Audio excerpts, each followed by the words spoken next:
Hey, it's Chronologically Gaming, the only channel that's perpetually retro because we're playing every video game in order of release. Come along and ride with me on this fantastic voyage. These are the newest video game releases of November 1982.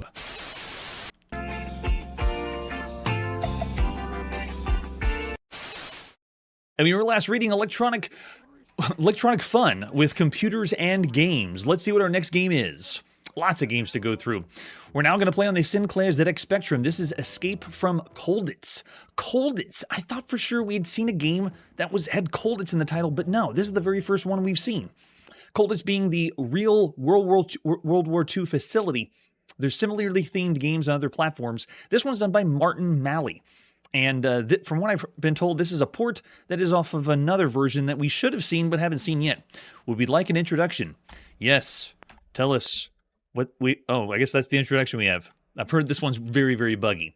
Apparently, this was on the Sharp MZ line of home computers around April 1981, or at least it was advertised in Practical Computing in April 1981, and then reviewed in Computer and Video Games, but I don't know if we ever saw that. On the TRS-80, there's a game called Escape from Colditz as well. This one was a type-in game from issue 11 of Computer and Video Games magazine, so another one, it was a type-in game. We didn't see that one either.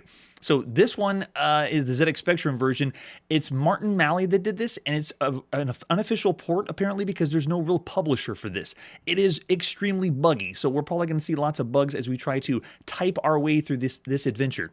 This marks the 120th game that we played on the Sinclair ZX Spectrum, and it is the very first game that we played with Colditz in the title. All right, so we're at the Appel section of the prisoner's courtyard. Not a good sign. What shall we do? Can we go south? I don't know what a south is. Uh-oh. If it's going to be like that, then we're in a lot of trouble. What about if I do it in caps? Go south? Okay, you may pass through. Okay, the guards didn't like lowercase. They loved capital letters, though. You're at the prisoner's courtyard. There's a manhole cover by the wall. What shall we do? Can we go east?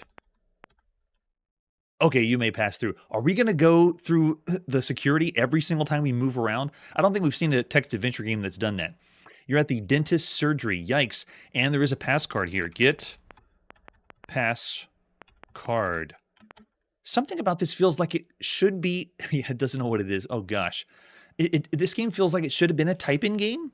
Like we should have typed it in from a magazine. The quality is way, way down. Get pass card. Does it understand that? Oh, it does. Wow, I understand 3 words. That's pretty impressive.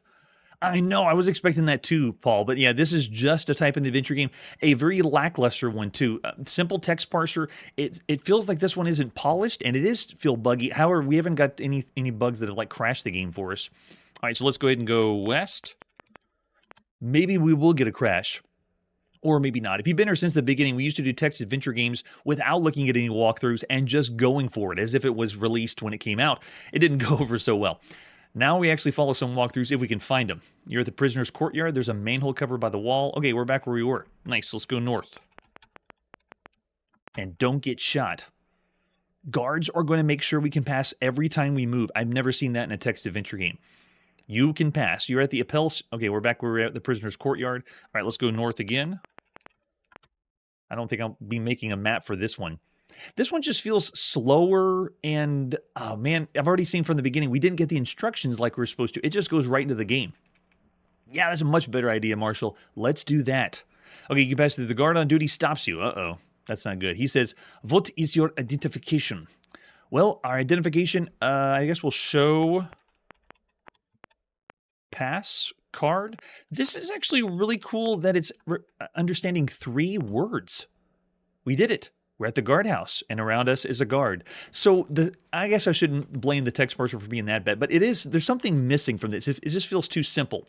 This is the 217th text adventure game, text-only adventure game that we played on the show. Since the beginning of time here on Chronologically Gaming, there's a lot of text-only adventure games. I still, I couldn't get into it as much, and yeah, my hopes were for something much bigger. For the first time we ever saw Escape from Colditz or anything like Colditz, this one apparently is an unofficial port.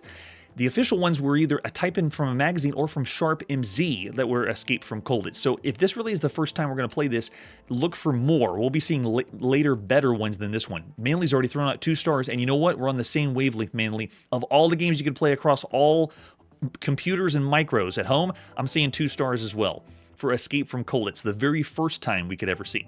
All right, after that, let's see what our next game is. Yes, right? Being generous. Maybe I'm being a little generous tonight. Our next game takes us to the TRS-80. This is Exterminate. One home computer to another. Let's check out Exterminate. All we got is a few screenshots for this one, so no information other than that. Let's pop it and play. Exterminate by JMG Software International at the beginning of November 1982. So this one is... I think all we got to do is type... Actually, let's see. We might just have to do Exterminate. I don't remember which one, or if it uses the joystick or not. This is the very first game we've seen by JMG International. So there it is, Extermin. And go. There's another game in that's called Exterminate on the TRS-80 that came out in September 1981 from Softside Magazine. George Gedzi did that one, but it's not the same. This is a totally different game. All right, so we can do a 1 or 2 player game. It does do arcade style, so you don't get to play with 2 people simultaneously. I'm already getting the black and white or single color vibes, because you can switch the colors out if you need to. Let's go ahead and do a 1 player game. All right, let's do it. This is only for the TRS-80, and this is the 133rd game we played on the TRS-80. All right, any key to start. Does the joystick work? It does. So I'm way over in the top right of the screen. If you can see, I'm represented by an arrow. And I have a shot to fire, and it's like I'm able to shoot and dig through the walls. But here's the thing. The other enemies are represented by the carrots or the arrows that are down the bottom. They're digging too. If they make it to the other side, then it's game over. I die. I actually have to make sure they don't reach the other side. And they definitely did. So because they made it to the other side, I got game over. Player 1. Interesting idea, though. Is the enemy supposed to be like vermin or insects or something? Oh, we don't even get to do a high score. Our score is too low. Darn. I really like when the TRS-80 lets us have a high score table. But right now we're just sucking too much. Okay, so let's go 1 player again. This would have been great to play 2 players at the same time. But alas, it's just like the arcade. Hot seat style, you have to take turns with a friend if you do that. So what I'm going to do is dig my way down here. Oh, the other enemies are shooting as well. So I actually got to watch out for their shots. Take them out. And this almost feels like a lesson in futility. Like, no matter what, I'm going to end up... Oh, but if they get us... Is that a game over? Oh, no, I appear back at the top. So it's an ultimate game over if you... if the enemies reach the other side. If they don't reach the other side and you just die from their shot, you get a few lives. So we're just supposed to be able to take them out. Let's see if we can get behind these guys. And this is joystick controlled. I got my joystick plugged into the TRS-80 playing, which is a nice touch. Let's see if we can take out these guys over here. Oh, nope. So we got another one. How many lives do I have? Looks like Rovers, I'm down to 1. But really interesting concept. It's like a digging game, but it's also a shooting game at the same time. So I'll give it this. It's not trying to be something that we've seen before. It's not trying to be a variant or a clone of anything. In fact, at this point, we saw a type-in game for the TRS-80 that was really, really close to Boulder Dash, which doesn't exist yet. Oh, did one make it? Oh, I think I got him. I faked him out. So cool idea, but you notice that whenever the area gets blown away and there's nothing left to dig through, it's essentially just trying to get them to stop getting to the other side. Oh, wait, no, we got another one down at the bottom. No, he's going to make it. I don't think he did. How many have to get to the other side before? We also have a time limit in the top left, and EBS is 13. Anyone guesses what EBS would be? I have no idea. Oh, kind of like that. I can see the centipede kind of gameplay, but not really, because we're able to... That's true. We're able to shoot past everything as if it was the mushrooms in Centipede. But this one isn't creating any more. So yeah, I like that. It's kind of like Centipede. It's still a shooter, What in the world is that? Oh, look, an asterisk came by and gave us more to dig through. Nice. So game over. What's our high score now? Wait, we get a score of 0? What? Why is our score 0? Is our purpose in life not to shoot all the other enemies? So now, what is the point of the goal? If I'm not supposed to shoot anything or dig, I'm not getting points for digging, and I'm not getting points for shooting them. Now I gotta know what's going on with Exterminate. And also don't even know who did this. Who's the developer of Exterminate on the TRS-80?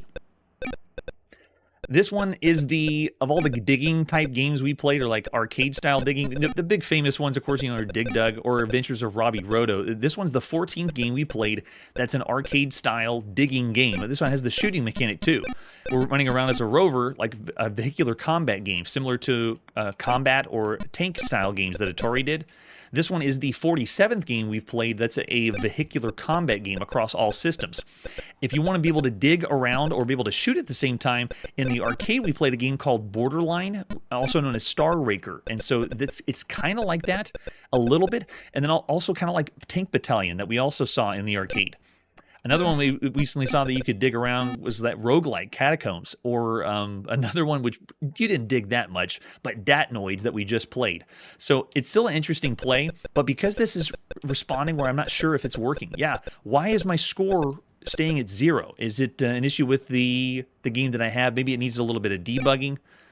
Maybe that's the reason why we didn't find the artwork for it. There's so many questions. What if I make it to the other side? Yes, nothing. Nothing happens if my little arrow makes it to the other end. But it is calculating my number of lives. So I don't really want to call it broken or down in the 1-star range, but there's something off about Exterminate. We also, since we don't know who developed it, I have no one to talk to see if this is what's going on. I'm looking over the chat. I already see a 2.5-star rating of all the games you could play across all home computers. That's pretty good. I'm actually thinking around that same thing. Yeah, I know, it's everything, all with this game. I love it, Marshall. All right, so that's just a quick taste of Exterminate. Lots of questions that need to be answered. So this is the Wild West of video games. We've already said that before, and this is one of those examples that I want to know more information. I want to have more artwork, maybe a manual that would explain what Exterminate is. But we do play everything, and here on the show, I have to say, I would want to say 3.5 stars if I had more information just because of how unique it is. And it does play well with a joystick on a computer. Yes, way to go, whatever your name is. Of all the games you could play across all home computers, though, because we weren't getting the score and we don't really know exactly how to play, it's an interesting idea, and it's around the average range. I'm thinking, yeah, 2.5 stars. In fact, is that all the ratings? Is everyone? And maybe not Kun. I can't do a 2.23. But I'll say 2.5 stars of all the games you could play across all home computers. I really want to say 3.5 because it is an above average idea and concept, but just there's a few things missing from it. Oh yeah, thanks, Curtis. We can just read what it has from Moby Games as well. Yes, Aliens Destroyed, but if they cross the stream, we lose points, but I never saw the score going up or down. Very interesting. All right, we're going to press forward to see what our next release is. Next, let's go to IBM Computers. This is FaceMaker. FaceMaker. I don't know if we've ever seen this one. Well, this is released on lots of computers, by the way. This is not to be confused with FaceMaker that's on a lot of United Kingdom micros by Applied Systems Knowledge. This one is a completely different game. This is our 122nd game we played for MS-DOS, or PC Booter, or PC-DOS. And it's by Spinnaker. The 6th game that we've seen by them. Some of the other ones were like Snooper Troops and Story Machine. So that means it's educational, kids. Flip it over in the back, you can see it's just making faces, it looks like. Yes, it's for the wrong demographic. In other words, not me. Here's the manual for FaceMaker. We know we're in trouble whenever the manual has a note to parents of what the kids are going to be doing. I just find it fascinating that kids are going to be playing computers, and they expect, what is that, they expect 3-year-olds to be on a computer right now in November 1982. I just don't see that happening. I see boredom and not paying attention. So it has all the different ways to play and make faces, and we'll just boot it up so you can get an idea of what the game is, because it's borderline a game. Yeah, besides the manual, yeah, we're going to just pop it and play FaceMaker.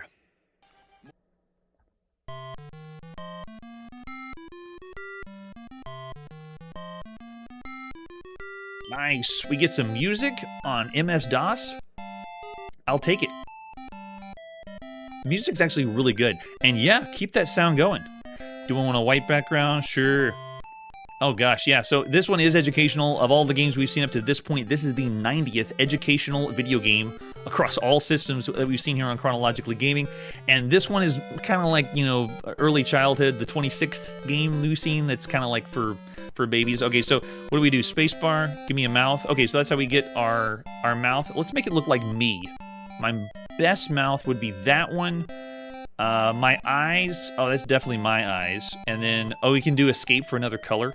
So I can do red ears if I want to. Yeah, there we go. So, my ears have to be the biggest ears, yes. And then nose, yeah, we'll keep a green nose. Biggest nose, I gotta have that. And then, can we get brown hair? How many colors do we have here? Yeah, just 4, right? Yeah, we'll do that one. And then, there we go, perfect. Looks exactly like me, see? Can you see the likeness? It's Facemaker. That's right. Oh gosh, not even close, Manly.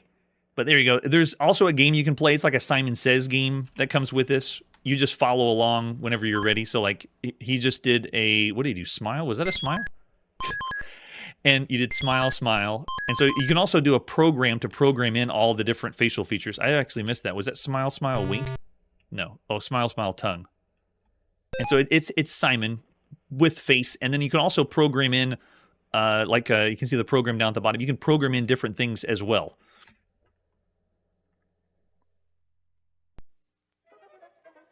But that's it. That's all you need to see for a Facemaker. There's not too much here. I'm really the wrong person that Facemaker's for. I find it hard to believe that any kids actually enjoyed things like this or games like this. If you were, what does it say, 3 years old? Not even going to happen. So if I was going to say this for myself, like a rating for me, I would say 1.5 stars of all the games you could play up to this point. I mean, this is if you want to say the games in here, Simon Says is in here, or Simon. This is the 12th video game we've played that has Simon in it, but because this is not made for other people, I'll rate it on a higher rating and say 2 stars. It's still bad, but it's fairly decent for all the games you could be playing up to this point, but still 2 stars. Yeah, that's a great point, Chiptune. Oh, I'd love to have a police artist do that for me. All right, so there's Facemaker. Let's see what our next video game release is. Coming up next, we're playing on the Atari home computer. This is Fantastic Voyage. I feel like we should have played this one at this point too, but no, this is the very first time we've seen Fantastic Voyage. Yes. Oh, nice. 20th Century Fox. It is official. This is the 387th game we've played on the Atari 400 or Atari 800 home computer. This is the video game cartridge. Got to get that cart in there. So the front of the box, I believe, is the same as the movie box. Yeah, 20th Century Fox for this one. Flip it over the back. Oh, Serious Software did this. Nice. This marks the 38th game we've seen that Serious Software had anything to do with, and the 8th game that Serious Software has done on the Atari home computer. It's a matter of life and death. And it is based on the movie, which is shrink. If you're not familiar with the movie, you shrink down to a really small size, and you go inside people's bloodstreams to help them fight an infection or cure a disease. So that's what the idea is. It's a sci-fi action sort of movie. You shrink down to small size, and you're going to travel through the human body. And that's what we're going to do in video game form. Defense cells, bacteria, antibodies, and enzymes are the only strange obstacles you'll find along the way. Prepare yourself for one fantastic journey. What other artwork do we have for Fantastic Voyage? Besides the box, here's the ad you would have seen. Other games that Serious Software has done, I believe we've seen Deadly Duck and Fast Eddie. Turmoil is the one we haven't seen yet. We're going to be seeing that one pretty soon. Awesome, yeah. Yeah, I know. I don't think they remade any of the classic movies. Yeah, I didn't even know this was on home computer. I'm familiar with the release we're going to see later on the Atari, but it was actually released here first. Or Atari home console. So there's the cartridge. We're going to pop into our Atari home computer to play. Don't try to plug this into your Atari VCS. It just won't work. It might work on the Atari 5200. Just kidding. It won't. There's the example of the screenshot. And we also have the manual. Oh, I need to know how to play this. This is a really fantastic game, pun intended, because we played plenty of games that play very close to the movie Fantastic Voyage. So I really want to see how this plays out. All right, so here's how you go. This one has, wait a second. The VIC-20 and Commodore VIC-20 version? Commodore 64 version? I don't think there's a Commodore Commodore VIC-20 version of this game. Quick, someone look that up. I don't think that exists. But it explains how we begin the game. We turn the power on. We can select a play level if we want. The objective is you and your submarine are injected into the bloodstream of a critically ill patient. Your mission is to travel through several phases of artery obstacles and destroy a life-threatening blood clot. We got our Atari VCS joystick to control it. Our sub is equipped with the medical technology's finest laser ray. So remember, the ship we're flying in is a submarine. Or we're actually in the bloodstream, so we're a submarine. They've shrunk down into tiny size. We can hold the button down for rapid fire. Awesome. The select key, we have different play levels, and option key just pauses the fantastic voyage. I got to be careful not to hit my option key on the Atari home computer. And then there it is, the VIC-20 and Commodore 64. There's asterisks by them, so I don't think it ever came out. I wonder if there was a licensing problem, but I'm amazed the manual has that. So you can see the different keys on your keyboard will do that, and then explains the screen display and scoring. Heart monitor displays the patient's condition. Every time that you have a problem, the heartbeat's going to increase higher and higher, kind of like we're playing Space Invaders. Here's the obstacles that we're going to have. Oh, we have antibodies, enzymes, phase 1 defense cells. There's the current score. It shows us at the top what the blood, a blood clot. Yeah, we have to make sure we destroy that if we ever get to phase 2. And then phase 3, phase 4, everything's there. A very challenging phase. Phase 5, when we near the goal, we'll find the artery begins narrow. And all these phases are essentially stages that we're going to be going through. Yes, if there were plans, Charlie, I don't think they ever were. They already put them out in the manual. So here's the play levels that you can hit the select key on your Atari home computer and have 6 different play levels. Looks like we have a normal, extended, difficult. Ooh, we need to do difficult for level 3. I got to remember that one. All right, so and then we have some hints from the designer. Thanks, we're going to need those. And then the other video games. Look at all these from Serious Software. Oh, even the ones that are on the Atari. Oh, it doesn't say Atari home computer. It just says the either on disc or VIC-20 and Commodore 64. Sweet. Oh, there we go. Game designed by David Lubar. Way to go, David. This was also done by Tom McWilliams. I believe he's the one who brought it over to the Atari home computer. All right, so this one has several different versions. Let's pop in and play Fantastic Voyage. There we go. David Lubar, brought to the Atari home computer by Tom McWilliams. In the beginning of November, 1982. Can we speed up? I think we'll fast forward through this one. Yeah, there we go. It's starting off with an attract mode. A very terrible attract mode, though. So David Lubar, this is the 3rd game we've seen him do after Worm War 1 and Challenge of Nexar, both on the Atari VCS. Tom McWilliams, this is his 3rd game that we've seen, too. He did Borg on the Apple II and Fast Eddie on the Atari home computer. You can already see what kind of game we're dealing with here. I'm going to go ahead and push select. I want to go with game mode 3, super challenging and difficult, and then go. All right, we got it. We're in. Yep, auto fire does work. I can just hold down the button and fire. Nice. All right, so I also have freedom to move around. Oh, and change the speed up. Okay.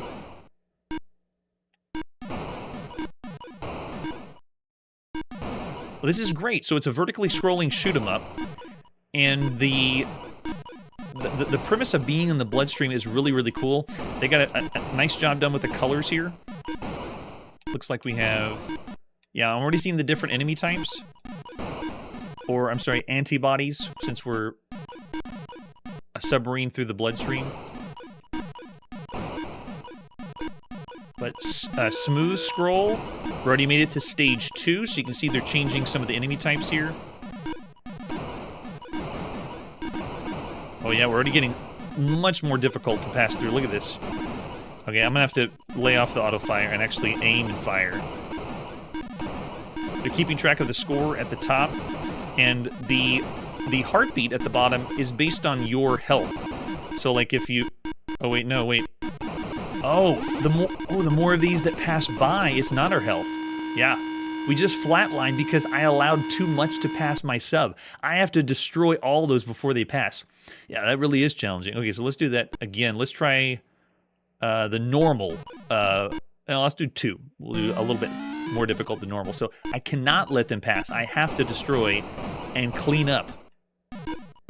So it's almost like we're playing this is like a pseudo job that we're working. Here, pass by.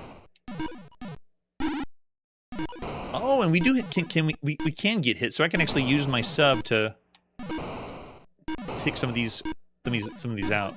Whoa, that is the tiniest. Whoa, that's a really hard one to hit. Okay, so we're looking pretty healthy. Our patience looking good, and I just allowed one to pass. Is that, yeah, it's not. And the heartbeat speeds up, so you really need to take everything out. Clear all the enemies.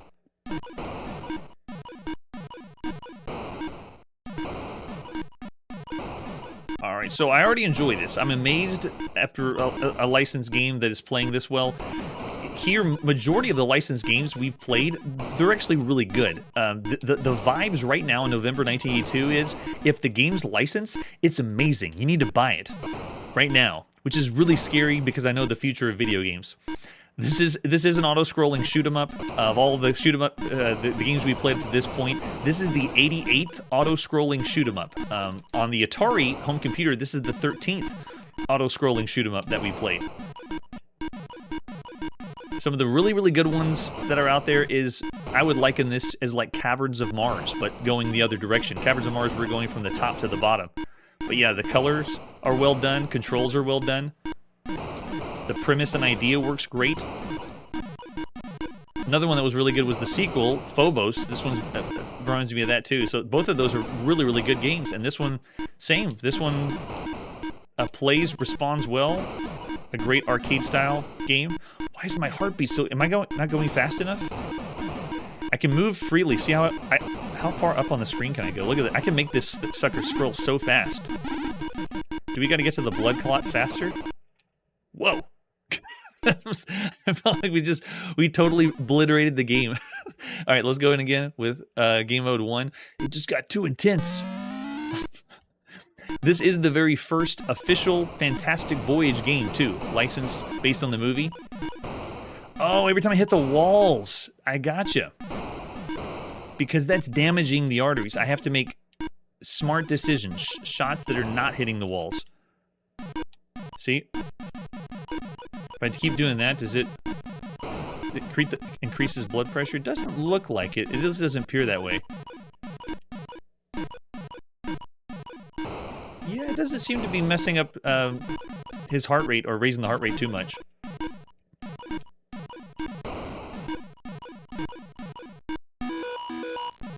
Now, what's really fascinating about this game is we've already seen Fantastic Voyage games. They just weren't official. They weren't called Fantastic Voyage. And this is the 6th game that is just like this. I mean, we're shrunk down. We're inside of a human body. So at this point, it's not original because of on all systems we've already seen it plenty of times. Some of the other ones out there would be games like Microbe or Microscopic Journey or Suicide Mission. Gosh, it's so bad. Tooth Invaders was another one we played, or Microsurgeon. Oh, maybe these are... Oh, I see. These are the ones that are helping us. We're just supposed to avoid them. Thanks, Charlie. Appreciate it. So we have these bad. And the other one's good. And we're just supposed to avoid. And that gives me even more vibes of Caverns of Mars.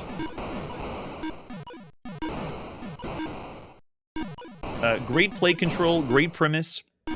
And even with all the games we've seen across all systems, this is still the 13th that's kind of like this, but obviously playing in a different way. All right, so I'm just going to avoid. Nice and easy, guys. I do want to take you out. Yeah, there we go. And make our way stage by stage. I also like the vibes of Scramble, where we're going stage by stage, and when you want to see what the next one is. Oh, I didn't get that one. Uh-oh. It's getting smaller, tighter. This is awesome. Yeah, lots of fun. What a world we live in right now that we are able to be excited about a licensed game from a movie that, you know, if I was a kid right now, I wouldn't have seen the movie. It's awesome, though. So we will see this later on the Atari VCS, or Atari 2600. Uh-oh. More dodging, barely. Oh, there's the blood clot. Get it. Ooh, get it. Awesome.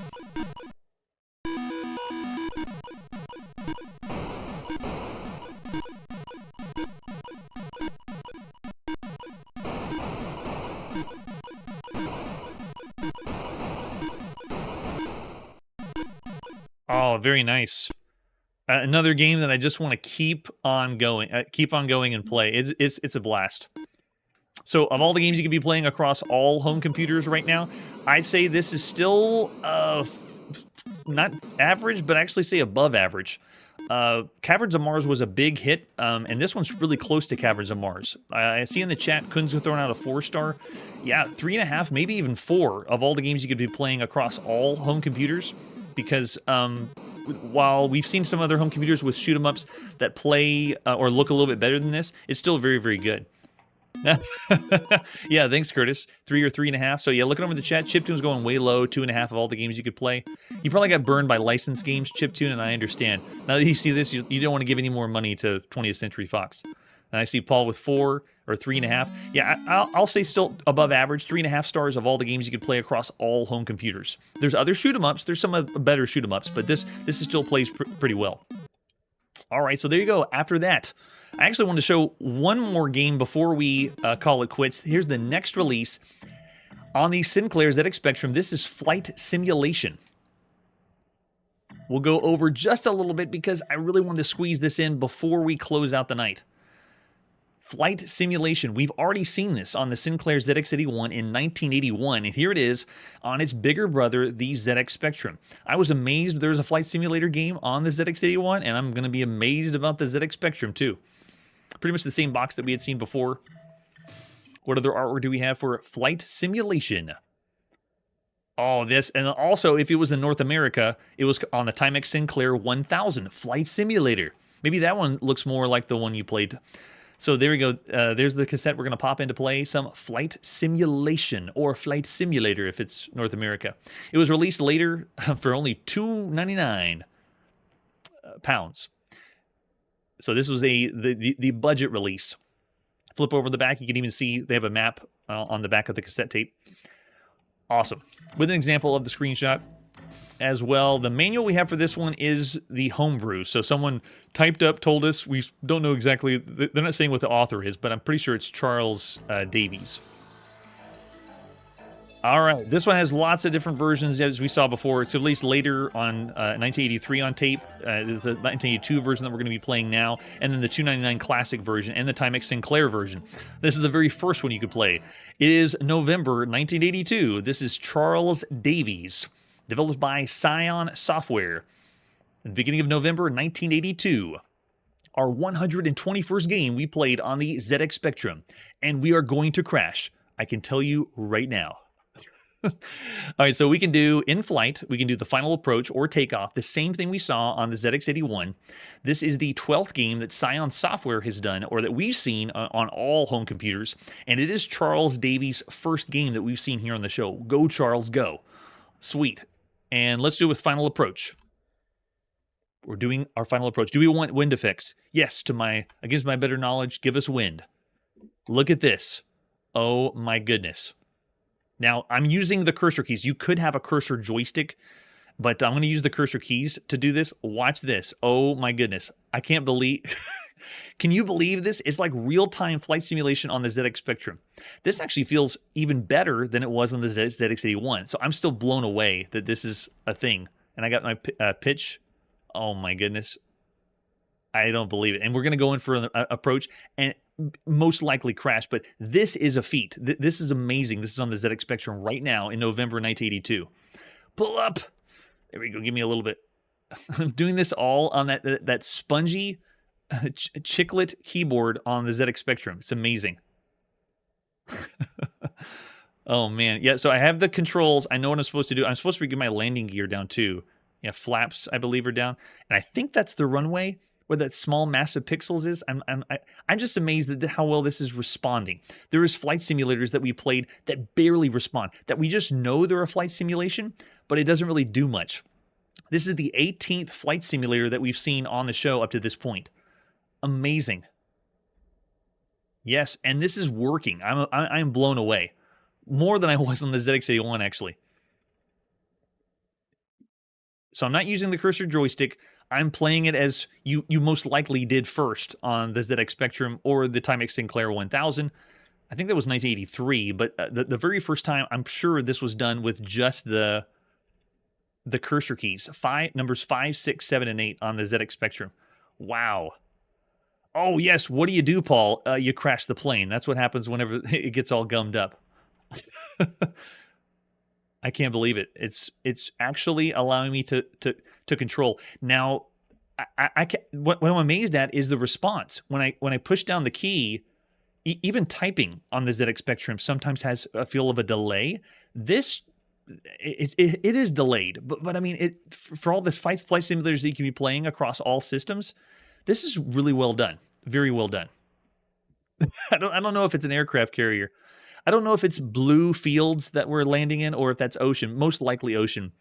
We've seen flight simulators do tricks where they have it all black and white, to make it dark, or it's just black because it's flying at night, so they don't have to draw in as much. Wow. Yeah, I'm guessing that was the runway, and I'm going to miss it. Yes, it's amazing, Curtis. Yeah, that this was possible. Charles Davies is a genius because it's essentially, whoa, look at that crash. Oh, that was the ground, so it wasn't ocean. I was expecting that to be ocean. There you go, another crash here on Chronologically Gaming. That's pretty nice. Of all the flight simulators up to this point, that's amazing that was on the ZX Spectrum. And there's the 3 different modes you can be playing. That was just, we're in the air. We didn't have to take off. We did have to land. We did so in a terrible fashion.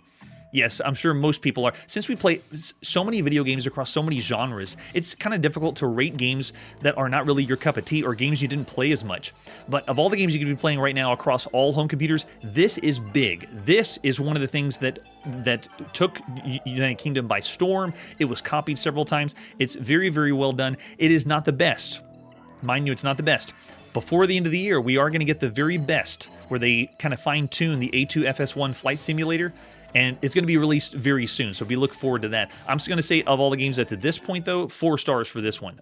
This is fantastic. You would have had a blast if you were into flight simulators. It's top tier, but it's not the the top of the top, but it's still very, very good. It's amazing it's on this system. 5 stars if it was only for the ZX Spectrum. Oh, right, yeah, very, very little. I don't even think there was. They may not have done any sound because it was just about making the movement of your plane, being able to tilt back and forth. Crazy.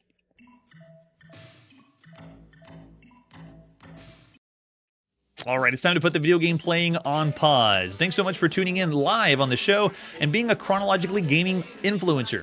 Here we are playing every single video game in order of release all over the world. Next time on Chronologically Gaming, forget Pac-Man Fever, we got Frogger Fever. All official Frogger and on systems you may not expect. That's it for today, and like I always say, you know where I can get a real paddle controller? Hey everybody, thanks for checking out the channel and joining me on my quest to play every single video game in order of release. We'll be streaming live every weekday at 9 p.m. Central, so join us and let us know if we missed any games along the way. This video would not be possible without Launchbox, RetroArch, and MAME. Tell all your friends there's some crazy guy named Chronologically Gaming trying to play every single video game. We have links down below that'll send you to places like our Discord and Patreon, and one that says all the video games we've ever played. If you go there, it's a list of everything, and you can click right to the game you want to see. Chronologically Gaming is the name to look for. We are perpetually retro, and we will catch you next time.